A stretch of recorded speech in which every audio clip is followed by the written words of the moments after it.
बाबा की ऐसी मीठी शिक्षाएं जो हम सब रोज सुनते हैं। पुरुषोत्तम युग में पुरुषोत्तम बनने के लिए शिक्षाएं मिलती हैं। कौन सी आज बाबा ने विशेष शिक्षा दी होगी जिससे आत्मा उत्तम पुरुष बन जाए।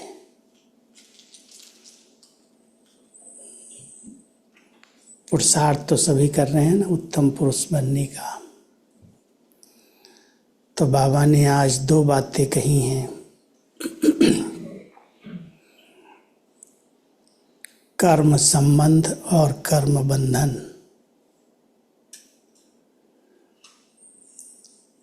किसी से भी कनेक्शन नहीं रखना। एक बाबा से अगर पूरा कनेक्शन रखेंगे तो पुरुषोत्तम बन जाएंगे, कर्मातीत बन जाएंगे। और जिन बातों में आपका समय जा रहा है, शक्तियाँ जा रही हैं, विशेष करके झरमुई झगमुई बाबा शब्द यूज करते, पर चिंतन। काम कुछ नहीं है, कनेक्शन कोई नहीं है, लेकिन इसने ऐसा किया, ये ऐसे कर रहे हैं, वो ऐसे कर रहे हैं। व्यर्थ बातों का अगर हम चिंतन करते हैं तो आत्मा रूपी सुई पर कट चढ़ती जाती है। वो फिर चुंबक उसको खींच नहीं सकता। जंक चढ़ी हुई सुई पर कितना भी चुंबक शक्तिशाली हो, उसको अपनी तरफ खींचता नहीं है।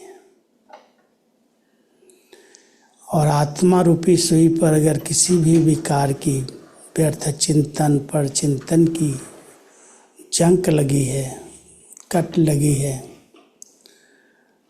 तो बाबा चुंबक है, वो अपनी तरफ उसको खींचता नहीं है, उसकी याद रहती नहीं है।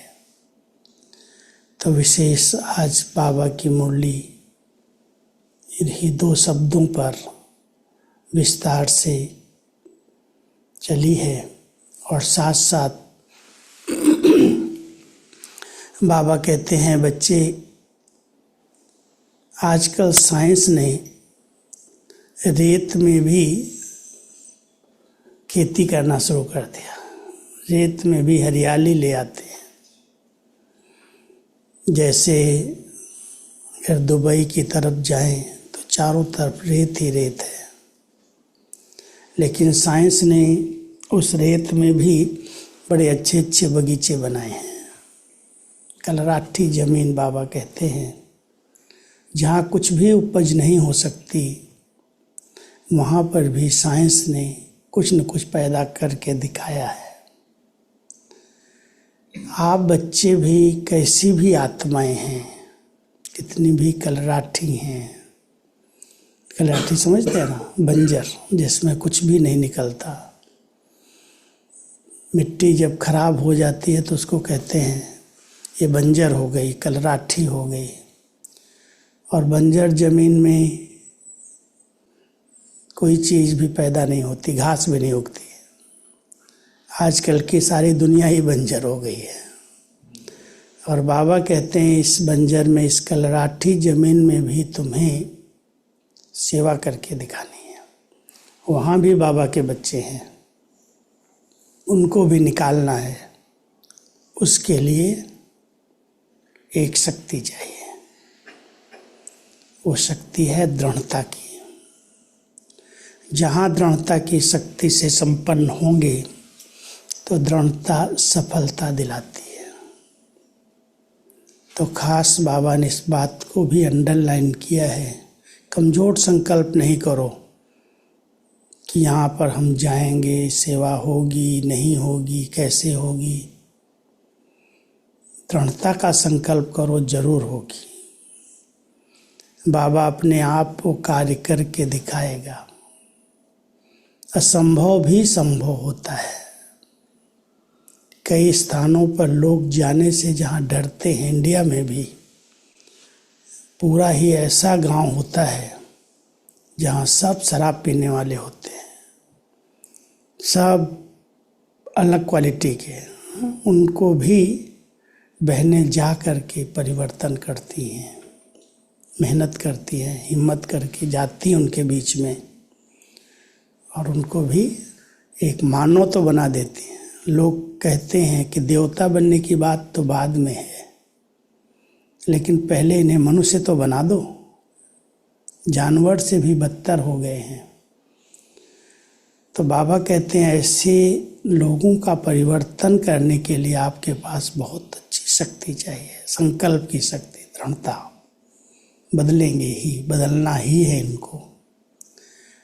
तो ऐसे बाबा अपने बच्चों को बहुत भिन्न भिन्न रीति से एक ही मुरली में चारों सब्जेक्ट पढ़ा देते। ध्यान देना, जब हम लोग शुरू में मधुबन में आए थे, मधुबन में जब छुट्टी आयु थी, भले हमारे घर में रोज़ मुरली चलती थी, 4 साल की उम्र थी तभी से गीता पाठशाला खुल गई, लेकिन जब मुरली पूरी हो जाती थी तब हम सो के उठते थे। बच्चे थे, क्लास के बाद माता जी आती थी, उठाती थी, उठो स्कूल जाना है। कहीं मुरली एक दिन भी मैंने घर पर नहीं सुनी, जब तक चलती रही। लेकिन जब मधुबन में आए और मधुबन में ज्ञान डांस देखी दादी जी की, बाबा व्यक्त हो गए थे और बाबा के अव्यक्त होने के बाद मुरली सुनाने की सेवा दादी प्रकाश मणि जी की थी। बाबा ने जैसे उनको अपने हाथों से मुरली सुनाने का वरदान दे दिया था।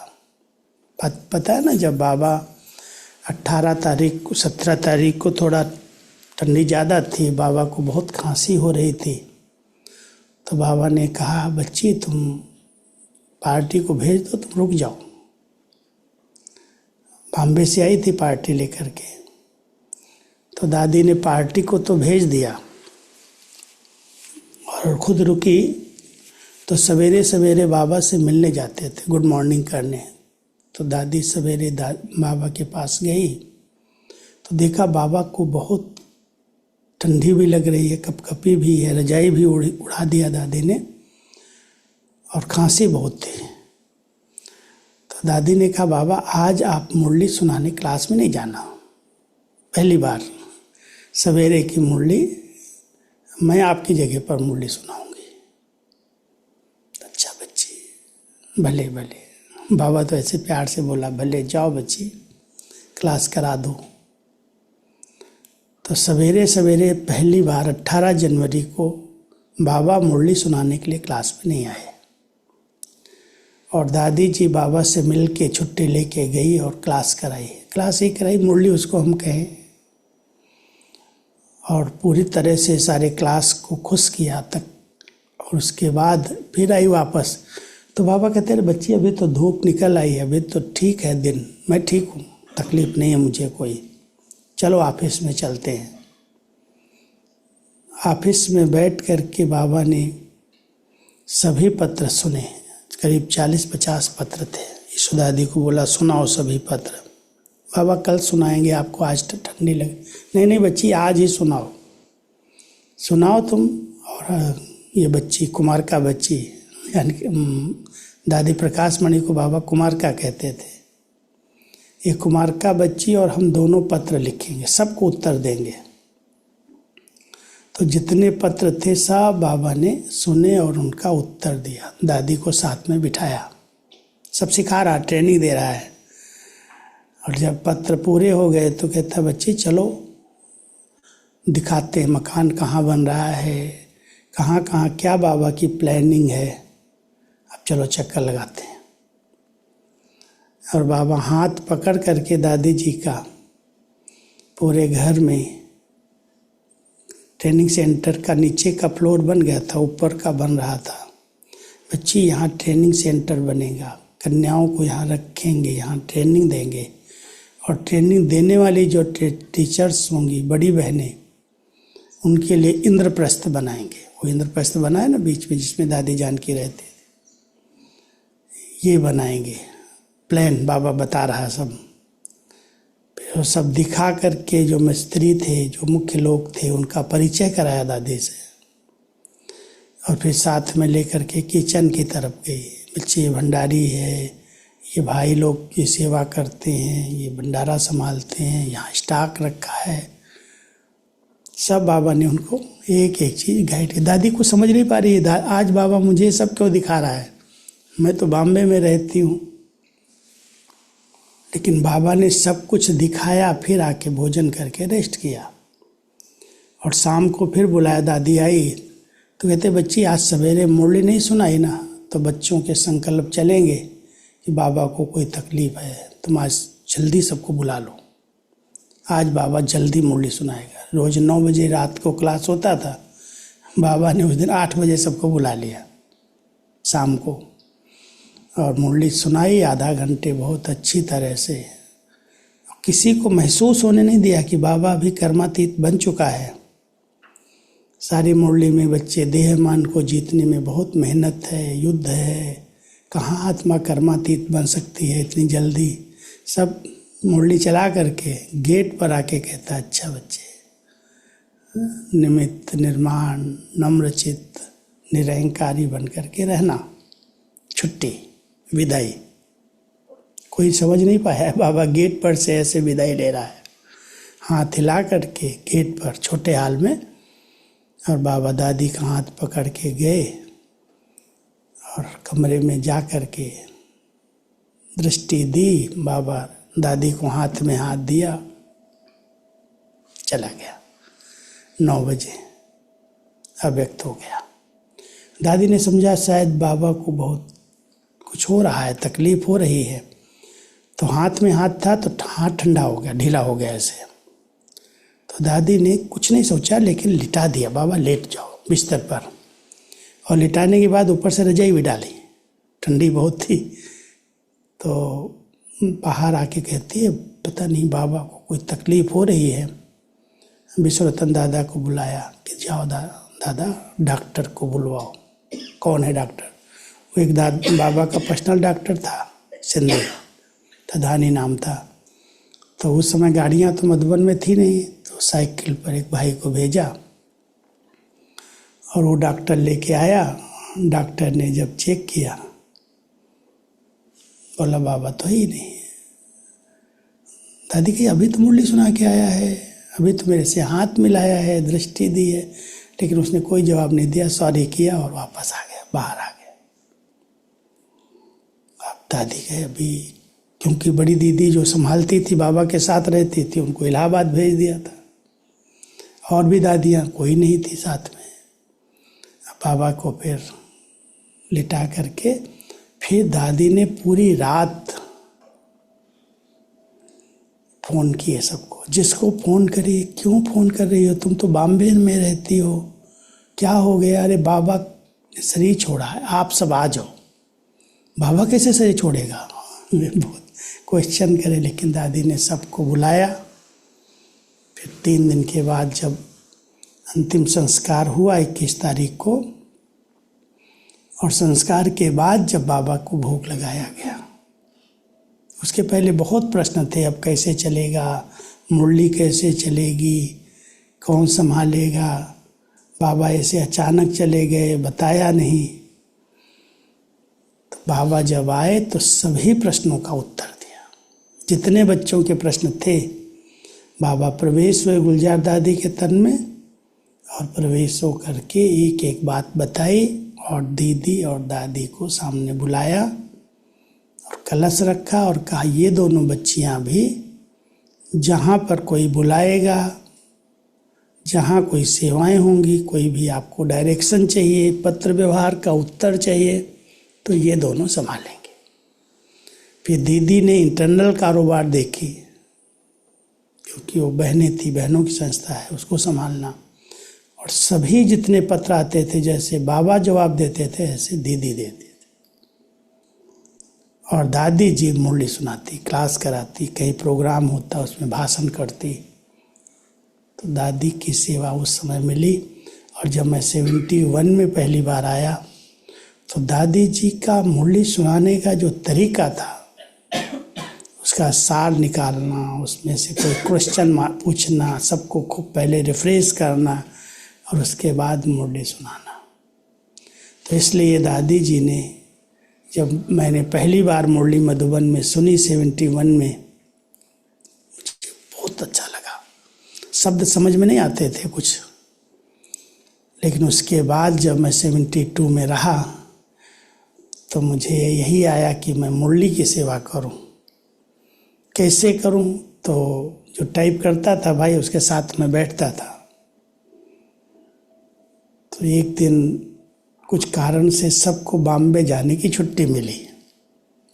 मधुबन वाले थोड़े थे भाई लोग, और दीदी दादी कुछ चेकअप के लिए बॉम्बे आई थी। तो सबके संकल्प चल रहे थे, दीदी दादी दोनों चली गई, हम भी जाएं। तो दादी ने कहा कि मधुबन वालों को नंबरवार 2-2, 3-3 करके मधुबन बॉम्बे भेजो, घूम करके जाएं। तो जितने मधुबन निवासी थे सबका टर्न लगा मधुबन से बॉम्बे घूमने का। लेकिन जो टाइप करने वाला भाई था ना, उसको छुट्टी नहीं मिली, क्योंकि तुम जाएगा तो मुरली रुक जाएगी, टाइप कौन करेगा? वही सब संभालता था मुरली का काम। तो मैं बैठा था तो बड़ा उदास बैठा था। मैं, क्या उदास है तुम आज? कहता, देखो सबको छुट्टी मिली बॉम्बे घूमने की, मुझे नहीं मिली। तो हमने कहा, तुम क्यों नहीं मेरे को सिखा देता है? तुम मुझे सिखा दो टाइप और तुम जाओ घूमने। तो कहता, एक दिन की बात नहीं है, तो सीखने में टाइम लगता है, फिर भी मैं पूछता हूँ दादी से। तो उसने मैसेज किया, संदेश भेजा, तो वहाँ से दीदी कहती है, अरे टाइप ऐसे नहीं सिखाना किसी को, पहले उसको सिंधी सीखनी पड़ेगी, बिना सिंधी के टाइप क्या करेगा? तो उसने बोला, हिंदी वाला है, यूपी का है, बहुत अच्छा महिमा किया उसने, लेकिन दीदी टस से मस नहीं, पहले सिंधी सीखे उसके बाद टाइप सीखे। तो दादा विश्वरतन को पता चला, वो तो बहुत हम लोगों के नज़दीक थे। कहा, ये क्या बड़ी बात है, सिंधी मैं सिखाता हूँ तुमको, तुम मेरे पास आओ। बस रोज़ मैं 1 घंटा उनके पास जाता था और सिंधी सीख के आता था। लिखना पढ़ना सब कुछ 1 हफ्ते 10 दिन में सिखा दिया। और दीदी जब आई तो मैंने टाइप शुरू कर दिया सीखना। दीदी ने, जो उनकी पढ़ी लिखी नहीं थी, दीदी तो स्कूल गई नहीं थी, उनकी जो अपनी लैंग्वेज थी वो तो मैं पढ़ ही नहीं पाया। दीदी मेरी राइटिंग पढ़ो। दीदी ये तो समझ नहीं आता क्या लिखा आपने। फिर धीरे धीरे वो पढ़ना सीखा, प्रश्न उत्तर लिखती थी बड़े अच्छे।